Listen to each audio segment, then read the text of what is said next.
এবার বিজেপি পরিচালিত পঞ্চায়েত থেকে ত্রাণ চুরির অভিযোগ উঠল বিজেপিরই এক নেতার বিরুদ্ধে। খানাকুল থানার দ্বারস্থ হলেন পঞ্চায়েত প্রধান। রবিবার ঘটনাটি ঘটেছে খানাকুল 2 নম্বর ব্লকের অন্তর্গত ধান্যগড়ি গ্রাম পঞ্চায়েতে। এদিন এই গ্রাম পঞ্চায়েতের প্রধান কার্তিক ঘোড়ার অভিযোগ, ধান্যগড়ি গ্রাম পঞ্চায়েতের এক কর্মীকে আটকে রেখে বিজেপির নেতা নির্মল মান্না সহ অন্যান্যরা পঞ্চায়েতের ত্রাণ সামগ্রী লুট করেছে। এই ঘটনার রীতিমতো চাঞ্চল্য ছড়িয়েছে এলাকায়।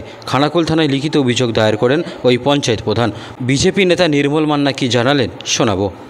সমস্যা দেখুন, আমি এখন কয়েকদিন আগে ধরে আমি ব্লকে আসছি আমাদের ত্রাণের মালের জন্য। আমি উপপ্রধান ম্যাডাম, আমার আরও যে পঞ্চায়েত মেম্বার আছে তারা আসছেন, কিন্তু আজকে যেটা আমি যখন ব্লকে আসছিলাম তারপরে আমি দেখলাম আমার কাছে যে আমার জিআরএস যে কর্মী ছিলেন তাকে দায়িত্ব দিয়েছিলাম, তো উনি বললেন দেখুন আমাকে চাবি রেখে কিছু লোক যেমন নির্মলার নেতৃত্বে চাবি ভেঙে সব মাল লুট করে নিয়ে গেছে। দেখুন সরকারি মাল লুট করে নেওয়া আইনত অপরাধ, তো এটা তো করাটা ঠিক নয়। এটা নেতৃত্ব দিয়েছে নির্মল মান্না, আজ ছিল অভিরাম প্যাটেল, বাবুলাল প্যাটেল, আরও ছিল জন 10। কিন্তু দেখুন এটা আমার মনে হয় ঠিক নয়। আমাকে বলতে পারতো যে কারো সমস্যা থাকলে আমাকে। ত্রাণের মাল ছিল ওখানে? হ্যাঁ, ত্রাণের মাল, সরকারি ত্রাণের মাল, এবং সমস্ত কিছুই লুট হয়ে গেছে।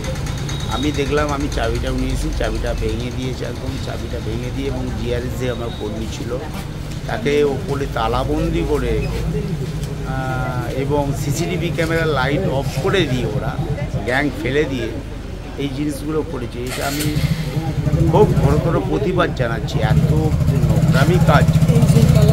আমি এই তালাটা দেখতে পেয়েছেন, তালাটা পুরো ভেঙেছে, তালাটাকে পুরো ভেঙেছে। দেখুন উপপ্রধানরা আছেন, উপপ্রধানরা ধরুন, উপপ্রধানরা ধরেছেন। তবে এটা এই নক্কারজনক কাজকে আমি একদম প্রশ্রয় দিই না। সে যে কোনো পার্টির। কতটা মাল ছিল? আমার ছিল 825 ব্যাগ ছিল তিরপল, আমার বাচ্চাদের খাবার ছিল, চিঁড়ে ছিল, গুড় ছিল, চাল ছিল, সব কিছু লুট করে নিয়ে চলে গেছে। কারা নিয়ে গেছে বলে মনে করি না, আমি তো একটা কথা বললাম যে আমাকে জিআরএস যেটা বললো, জিআরএস কর্মী যেটা বললেন, নির্মল মান্নার নেতৃত্বে কিছু লোক ছিল, অভিরাম প্যাটেল, বাবুলাল প্যাটেল, এরা ছিল, এরা লুট করে নিয়ে চলে গেছে। এইগুলো তো আমাকে তো বলতে পারতো যে আমার দলের কর্মী হলেও আমাকে যারা চুরি করেছে, যারা লুট করেছে তারা কি আপনারই দলের লোক? হ্যাঁ, আমারই দলের, কিন্তু আমার দলের হয়ে কাজ করছে বলে তো আমি মনে হয় না।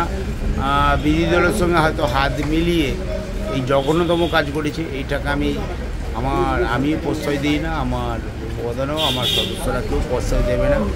আপনি কি থানায় অভিযোগ জানাচ্ছেন? হ্যাঁ, থানায় আমি অবশ্যই জানাবো, কারণ আমাকে মেম্বারদের কৈফিয়ত দিতে হবে। এত শিল্পল, এত খাবার, এই যে লুট হয়েছে, এটা তো ঠিক নয়। তো না, এটা তো ঠিক নয়। এটা তাই আপনার নাম আর পদটা বলবেন। আমি কার্তিক ঘোড়া, ধান্যগড়ি অঞ্চলের প্রধান।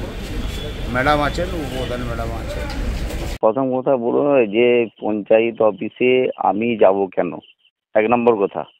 দ্বিতীয়, ওখানে আমি যেটা জানলাম বা শুনলাম ঘটনা, সেখানে পঞ্চায়েত প্রধানই তিরপল নিয়ে যেতে বলেছে, সেই মতো নিয়ে গেছে ছেলেরা। ওরা ছিল মেম্বার, যারা ছিল যে কটা কাগনান গ্রামের মেম্বার, তারাই তিরপল নিয়ে গেছে, অন্য আর কেউ না।